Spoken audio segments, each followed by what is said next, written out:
وَهُوَ الَّذِي أَنشَأَ، وہ اللہ ہی تو ہے جس نے تمہارے لیے مختلف طرح کے باغات پیدا کیے، وَالنَّخْلَ وَالزَّرْعَ، کھجور پیدا کیے، کھجور کے باغات، کھیتیاں پیدا کیں جن کے ذائقے مختلف ہیں، اور والزیتون والرمان، زیتون پیدا کیا اس نے۔ اب دیکھو مٹی، گوبر، کھاد، پانی کے ملاپ سے تیل کتنا بہترین پیدا ہو رہا ہے اس کی ٹہنیوں کے اندر اور پھل کے اندر، حالانکہ زمین سے تیل نکالنے کے لیے کتنے 100 کلومیٹر نیچے جانا پڑتا ہے، پھر جا کے تیل نکلتا ہے، لیکن اللہ اپنی قدرت سے درخت کے اندر تیل پیدا کر دیتے ہیں، اور کتنا بہترین تیل صحت کے لیے۔ والرمان، فرمایا انار پیدا کیا۔ سورہ انعام میں اللہ نے فرمایا تھا انظروا الی ثمرہ، ذرا اس کے پھلنے کو تو، اور پھل کو تو دیکھو، اور اس کے پکنے کے منظر کو تو دیکھو۔ یہ کیا آٹومیٹک ہو رہا ہے بھائی؟ کون دنیا کا بے وقوف ہے جو یہ کہے گا کہ یہ خود بخود ہو رہا ہے؟ اس کی میں ایک مثال دیتا ہوں کہ دیکھو رمضان تھا، یہ مائک کی آواز تھوڑی کنٹرول کریں، گونج رہی ہے بہت زیادہ، اس کو کم کریں تھوڑا سا۔ رمضان کا مہینہ تھا، آپ کہیں سفر پہ جا رہے ہو اور راستے میں افطار کا ٹائم ہو گیا، مجبوری میں آپ نے سائیڈ پہ گاڑی روکی۔ اب اس وقت آپ کی سب سے بڑی ضرورت کیا ہے؟ بولو۔ پکوڑے۔ اس وقت آپ کی سب سے بڑی ضرورت کیا ہے؟ میری تو ضرورت پکوڑے ہیں، آپ کا مجھے پتہ نہیں۔ پکوڑا جو ہے نا وہ افطاری کا رکن ہے بر صغیر میں، اس کے بغیر افطاری نہیں ہوتی۔ پکوڑے کے ساتھ چٹنی ہونا بھی ضروری ہے۔ میری اپنا افطاری کا معمول یہ ہے، کچھ بھی نہ ہو مجھے پکوڑوں کی پلیٹ بھر کے کھلا دو، میں کھا لوں گا، لیکن اگر پکوڑا نہیں ہے تو میں پھر اس افطاری کو افطاری نہیں مانتا۔ اب آپ لوگ کا مجھے نہیں پتا، لیکن اکثر ایسا ہی ہوتا ہے۔ تو افطاری میں آپ نے گاڑی سائڈ پہ لگائی، بالکل روڈ میں، صحرا میں، آپ عجیب منظر دیکھتے ہیں، آپ کی سب سے بڑی ضرورت ہے افطاری۔ آپ نے دیکھا ایک دسترخوان لگا ہوا ہے، ادھر نیمبو کا شربت، اگر میں شربت پیتا بھی ہوں تو نیمبو کا، لیمن ڈال کے، ورنہ نہیں، ورنہ وہ سنی ٹن ٹناٹن بن جاتا ہے نا آدمی میٹھا پی کے، تو لیمن سے تھوڑا کنٹرول ہو جاتا ہے۔ تو آپ کی سب سے میں اپنی مثال دیتا ہوں نا بار بار، جب مجھے اپنی چیزیں ہی پیش کرنی ہیں تو پھر آپ کو روڈ پہ لے کر کیوں آؤں میں؟ پھر میں ہی روڈ پہ آ جاؤں۔ تو میں نے گاڑی روڈ پہ لگائی، مجھے لگ رہی ہے سنی ٹن ٹناٹن والی بھوک، ٹھیک ہے، مجھے سنی ٹن ٹناٹن والی کیا ہوتا ہے نا، میں ہوں سنی ٹن ٹناٹن، تو مجھے ٹن ٹناٹن قسم کی بھوک لگ رہی ہے جو سب کو لگتی ہے افطاری میں، اور مجھے چاہیے لیمن کا شربت، اور مجھے چاہیے پودینے کی چٹنی اور پکوڑے، یہ لوازمات، اس کے علاوہ کھجور، تو وہ تو بہت زبردست چیز ہے۔ تو میں نے دیکھا کہ دسترخوان بچھا ہوا ہے اور پکوڑوں کی پوری پلیٹ رکھی ہوئی ہے، اور لہسن کی چٹنی پودینے والی، اور تو میں اس لیے بتاتا ہوں کہ ایک ہی تیر سے دو شکار، کبھی کوئی افطاری کی دعوت کرے نا تو وہ اس میں یہ بھی گریوی میں بہت سے، میں مسالے والی بریانی والا جب سے بیان کیا ہے، جب بھی کوئی بریانی کھلاتا ہے مسالے والی، مزہ آ گیا۔ ہوٹل میں جاؤ تو مسالہ ڈال کے لاتا ہے، ورنہ پہلے نا وہ سفید سفید چاول لے کر آتے تھے، مفتی صاحب ہیں، لوگ سمجھتے ہیں جو ان کے خیال میں جو نیک ہوتا ہے نا وہ پرہیزی کھانے کھاتا ہے، یہ لوگوں کا ایک تصور ہے کہ مفتی صاحب ہیں یہ تو ابلے ہوئے چاول کھائیں گے، بھائی اس کا فضول بات ہوئی۔ تو آپ نے کیا کیا؟ میں نے دیکھا کہ دسترخوان بچھا ہوا ہے، پکوڑوں کی پوری پلیٹ، بہترین کھجوروں کی پلیٹ اور شربت، اور اللہ بھلا کرے اور کیا ہونا چاہیے بھائی افطاری میں، سموسے، اور نہیں جام شیرینی، اور جو ہے تھوڑا بہت کوئی سالن روٹی بھی رکھا ہوا ہے۔ ارے میں تو خوشی سے پاگل نہیں ہو جاؤں گا، میں حیران، یار یہ کسی بندے نے میرے لیے دسترخوان لگایا اور اس کو یہ بھی پتا ہے کہ بالکل اسی حساب سے دسترخوان بچھاؤ جس حساب سے مفتی صاحب کی افطاری ہوتی ہے, ایک ایک چیز اسی حساب سے رکھی ہوئی ہے.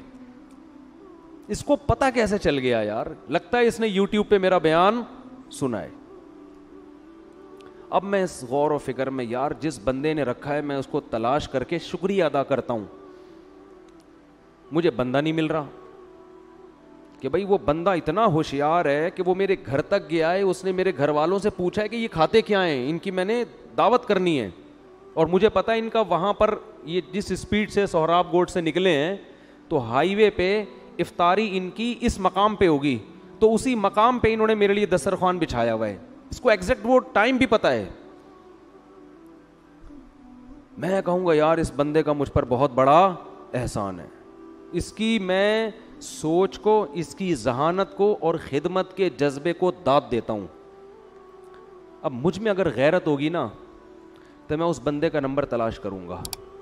بہت اہم مثال ہے, اس کو سمجھو, اس کو ہلکا مت سمجھو, اس کو پکوڑوں پہ نہ لے کے جاؤ خالی. مجھ میں غیرت ہوگی تو میں اس بندے کو تلاش کروں گا کہ نہیں کروں گا. یار اس کا نمبر دو, اس کا کم از کم شکریہ تو ادا کرے نا انسان. صبح سے بھوکے پیاسے, افطاری کا ٹائم, ایگزیکٹ وہی چیزیں اور ایسی لوکیشن پہ کہ اس کو پتا تھا کہ غروب آفتاب جب ہوگا تو مفتی صاحب کی گاڑی یہاں کھڑی ہوگی. اتنے میں کیا ہوا, مجھے بندہ نہیں مل رہا کہ میں شکریہ ادا کروں. اتنے میں ایک سائنسدان آ گیا میرے پاس, جو بڑے افلاطون اور بڑی بڑی تھنکنگ جن کی ہوتی ہے نا, بہت اونچی سوچ. وہ لمس یونیورسٹی کے پروفیسر تھے, فرض کر لو کوئی سائنٹسٹ تھے اور یونیورسٹی میں بہت بڑی پوسٹ پر ہیں. ان کا فون آیا, میں نے کہا حضرت ایسے دسترخوان, اور میں تو حیران ہو گیا بھائی, واہ واہ واہ, مجھے بندہ نہیں مل رہا. انہوں نے کہا بھائی ضروری نہیں ہے کہ یہ کسی بندے نے بچھایا ہو, یہ ضروری بولو نا نہیں. ایکچولی ہم ہر چیز کو سائنس کی روح سے دیکھتے ہیں. ہم ہر چیز کو کس روح سے دیکھتے ہیں؟ سائنس کی روح سے. یہ ضروری نہیں ہے دسترخوان لگایا ہو, شربت وربت. ایکچولی اگر ہم ڈارون کی تھیوری پہ غور کرتے ہیں نا, ڈارون کی, تو تھیوری یہ بتاتی ہے کہ اربوں کھربوں سال میں ایسا ممکن ہے کہ کپاس بن کے ایک دسترخوان خود بخود وجود میں بولو آ جائے, اور کروڑوں اربوں سال میں اس بات کا امکان ہے کہ ایک دھماکے کے نتیجے میں وہ دسترخوان بولو بچھ جائے, اور کھربوں سال میں اس بات کا امکان ہے کہ شیشے جڑ جڑا کے ایک جگ اور اس میں نیمبو نچڑ جائے اور بیسن پیدا ہو جائے وغیرہ وغیرہ وغیرہ وغیرہ. آگے جب پھینکنی ہے تو کیا آدمی ممبر پہ بیٹھ کے اس کو بتائے یار. تو اس لیے آپ کو یہ تلاش کرنے کی ضرورت نہیں ہے کہ یہ دسترخوان کس نے بچھائے. یہ ایک سائنسدان گزرا ہے, اس کی تھیوری ہے جس میں آٹومیٹیکلی بھی خود بخود بہت سارے کام ہو جاتے ہیں. میں مان لوں گا, بولو نا یار. میں کہوں گا یار اگر دسترخوان نے بچھنا تھا, پوری دنیا پڑی ہے, کہیں بھی بچ جاتا. سب سے پہلی بات, ادھر ہی آ کے کیوں بچھائے؟ اس کو کس نے بتایا کہ میرا روزہ اس ٹائم پہ یہاں افطار ہوگا؟ نمبر 2, اس میں وہ تمام چیزیں کیوں آئی ہیں جن کی مجھے اس وقت ضرورت ہے, بالکل میرے حساب سے. لا الہ الا اللہ, خدا کی قسم اس سے زیادہ عجیب کام ماں کے پیٹ میں ہو رہے ہوتے ہیں جب بچہ بن رہا ہوتا ہے. پورے بچے کا اسٹرکچر تیار ہو رہا ہے, آنکھ, ناک, کان, دل, دماغ, جگر, ہر چیز, اور ادھر بچہ دنیا میں آیا اور ماں کی چھاتی میں دودھ پیدا ہو گیا. جیسے ادھر افطاری کا ٹائم ہوا نا, اور دسترخوان پہ کیا رکھے ہوئے ہیں؟ پکوڑے. بھائی یہ آٹومیٹیکلی اگر ہو رہا ہوتا تو یہ بچے کے پیدا ہوتے ہی ماں کی چھاتیوں میں دودھ کیوں آ رہا ہے؟ پیدا ہونے سے پہلے کیوں نہیں آ رہا ہے بھائی؟ میں کہوں گا نا یونیورسٹی کے پروفیسر سے کہ اگر یہ دسترخوان خود سے بچھا ہے تو 2 گھنٹے پہلے بچ جاتا نا. ادھر میری گاڑی ادھر آ کے ٹھک کر کے رکی اور ادھر وہیں پہ ایگزیکٹ اسی ٹائم پہ کیوں ہے یہ؟ اس کا مطلب جس نے یہ دسترخوان بچھایا ہے اس کو میری ضرورتوں کا علم ہے. دسترخوان پہ پکوڑوں کا سج جانا اتنا عجیب نہیں ہے جتنا بچے کے پیدا ہوتے ہی اس کی ضرورت کے لیے ماں کی چھاتیوں میں فوراً دودھ کا اتر جانا اس سے زیادہ عجیب ہے، کیونکہ مجھے پکوڑوں کی اتنی ضرورت نہیں ہے جتنی بچے کو پیدا ہوتے ہی دودھ کی ضرورت ہے. جس حساب سے بچہ پیدا ہو رہا ہے اسی حساب سے اسی کوانٹٹی اور کوالٹی کے حساب سے ماں کی چھاتیوں میں دودھ آ رہا ہے. ایسے موقع پہ بچے کو چاہیے کہ جب وہ بڑا ہو جائے تو وہ غور کرے کون تھا جس نے پیدا ہوتے ہی میری ماں کی چھاتیوں میں دودھ پیدا کر دیا. وہ تلاش کرے اس رب کو جو یہ کام کر رہا ہے. اگر وہ رب کو تلاش نہیں کرتا اور وہ کہتا ہے یہ خود بخود ہوا ہے, تو اللہ کی قسم اس سے بڑا ناشکرا دنیا میں کوئی بھی نہیں ہے. نہیں آ رہی بات میرا خیال ہے. اور ادھر تو ایک اتفاقی واقعہ کہ میں غروب آفتاب کے وقت ہائی وے پہ ایک جگہ پہنچا ہوں اور میرے لیے دسترخوان سج گیا. اس ایک واقعے کو آپ اتفاقی ماننے کے لیے تیار نہیں ہو. ادھر کروڑوں انسان پیدا ہوتے ہیں, ہر انسان کے پیدا ہوتے ہی ماں کی چھاتیوں میں اس کی افطاری کا انتظام موجود ہوتا ہے, اور اسی وقت ہوتا ہے جب بچہ پیدا ہوتا ہے. اور جو مجھے افطاری میں میری ریکوائرمنٹ تھی نا, وہ ساری چیزیں رکھی ہوئی ہیں. بچے کی جو ریکوائرمنٹ ہوتی ہیں وہ تمام چیزیں ماں کے دودھ میں موجود ہوتی ہیں. اس کا مطلب یا تو یہ دودھ بڑا سمجھدار ہے, اسے پتہ ہے کہ میں نے کب پیدا ہونا تھا, یا ماں بڑی ذہین ہے, بڑی کلاکار ہے کہ اس کو پتہ ہے کہ میں نے اب روٹی سے دودھ بنانا ہے, یا بچے کی کھوپڑی بڑی تیز ہے, وہ آنے سے پہلے آرڈر دے کے دودھ کا انتظام کر رہا ہے. اگر یہ تینوں یہ کام نہیں کر رہے, اس کا مطلب کوئی اور ذات ہے جسے انسان کی ضرورتوں کا علم ہے. اسے یہ پتہ ہے کہ جب یہ پیدا ہوگا تو اسے کتنی کوانٹٹی میں کس قسم کی غذا چاہیے, اسے پکوڑے چاہیے, سموسے چاہیے, روٹی چاہیے یا دودھ چاہیے. اسے پتہ ہے دودھ چاہیے, لہذا پیدا کیا ہوتا ہے, دودھ پیدا ہوتا ہے. نہیں آ رہی میرا خیال ہے بات سمجھ میں. اس لیے اللہ قرآن میں کہتا ہے اکفرت بالذی خلقک من تراب, تم کیسے اس ذات کا انکار کر دیتے ہو جس نے تمہیں مٹی سے پیدا کیا. سائنسدانوں کی باتوں میں آ کے جہنم کی آگ کا ایندھن مت بنو, یہ بتا دوں میں. قرآن سیدھی سیدھی دھمکی لگاتا ہے, آگ میں پھینکوں گا میں, آگ میں. ہماری یونیورسٹیوں میں سائنسدانوں کی تھیوریز پڑھائی جاتی ہیں, اور ہمارا جو یونیورسٹی کے اسٹوڈنٹس کا جو طبقہ ہے وہ خدا کا منکر ہوتا چلا جا رہا ہے. اللہ ببانگ دوہل اعلان کرتا ہے لیس لہم فی الآخرۃ الا النار, ان کے لیے, ان سائنسدانوں کے لیے بھی, اور جو ان کے نظریوں کو فالو کر رہے ہیں ان کے لیے آخرت میں آگ کے علاوہ کچھ بھی نہیں ہے, آگ میں پھینک دوں گا میں ان کو. اور قرآن یہ بھی دھمکی دیتا ہے وذالک علی اللہ یسیر, اس آگ میں پھینکنے کو یہ مت سمجھو کہ اللہ کے لیے مشکل ہے, یہ کام اللہ کے لیے کوئی مشکل نہیں ہے, وہ تم پہ ترس نہیں کھائے گا.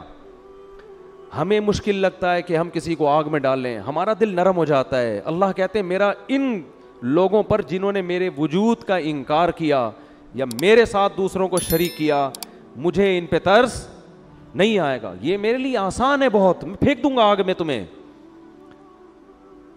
تو بھائی اپنے ایمان کو مضبوط کرو. قرآن کیسے دلائل دیتا ہے کہ یہ جب چیزیں پیدا ہو رہی ہیں, انار کی ٹہنی زمین میں لگتی ہے, کیسے قدرت کے خزانے حرکت میں آتے ہیں بھائی, کیسے بڑا ہونا شروع ہوتا ہے, ایک حد تک بڑا ہو کے اس میں پھول پیدا ہو جاتے ہیں آٹومیٹک, سارا سسٹم ایسے سافٹ ویئر انسٹال ہو گئے ہیں, اس میں پھول پیدا ہوتے ہیں, وہ مکھیوں کو اپنی طرف مائل کرتے ہیں, پھر ان میں نر مادہ میں ملاپ ہوتا ہے, پھر پھل پیدا ہوتا ہے, پہلے کچا ہوتا ہے, پھر ہوتے ہوتے ہوتے ہوتے اب یہ وقت آتا ہے, قرآن کہتا ہے انظروا الی ثمرہ, اب اس کے پھل کو دیکھو, رزلٹ کیا نکل رہا ہے, کیا بویا تھا زمین میں اور رزلٹ کیسا بہترین رزلٹ. یہ تو خوبصورت پیکنگ میں بنا کے تمہارے لیے انار پیش کیا جا رہا ہے, یہ خود بخود نہیں ہوتا. پیکنگ میں جو چیزیں پیش کی جاتی ہیں وہ کمپنی نے پیک کی ہوتی ہیں, خود بخود پیکنگ نہیں ہوتی. ارے آپ کہیں جا رہے ہو اور کوئی چیز اوپر سے گر گئی آپ کے اوپر, کوئی آم گرا ٹھڑک کر کے آپ کے سر کے اوپر, یہ آٹومیٹک ہے, ٹھیک ہے نا. لیکن جب کوئی آپ کو آم کی پیٹی کا گفٹ دیتا ہے تو خوبصورت پیکنگ میں. اللہ ان پھلوں کو جو پیدا کرتا ہے, ان پھلوں کو ایک خوبصورت پیکنگ دی ہے اس نے. انار کی کیسی بہترین پیکنگ ہے, اس کے اندر قرآن کہتا ہے حبم متراکبا, جتنے بھی دانے والی چیزیں ہیں نا, اللہ کہتا ہے ان کے دانے بے ڈھنگے نہیں ہوتے. متراکبہ, راکب کہتے ہیں سوار, متراکب ترتیب کے ساتھ ایک دوسرے پہ یہ دانے سوار ہوتے ہیں. بھٹے کو دیکھ لو نا, مکئی ہے بھائی, ایسا نہیں ہوتا کہ پودا ہوگا ایک دانہ ادھر ایک دانہ ادھر ایک دانہ ادھر ایک دانہ ادھر, ویسے ہی خود ہی جمع کرتے رہو بیٹھ کے. ترتیب سے اس کے اندر دانے جڑے ہوئے ہوتے ہیں. سیب کے درختوں کو دیکھ لیں, کیسے خوبصورت گچھے لٹک رہے ہوتے ہیں سیب کے, کیسے خوبصورت. انگور کو دیکھیں, کھجور کو دیکھیں. تو اللہ فرماتے ہیں ان فی ذالکم لآیات لقوم یؤمنون, جو چاہتا ہے نا خدا پہ ایمان لائے اور دلائل سے چاہتا ہے تو اس کے لیے یہ دلائل کافی ہے. جو نہیں چاہتا وہ ڈاروین کے ساتھ جہنم کی آگ میں جلے گا. جس کو خدا نے پیدا کیا وہ خود اپنے بنانے والے کا منکر ہے. اکفرت بالذی خلقک, اللہ کہتے ہیں جس نے تجھے بنایا تو اس کا انکار کر رہا ہے.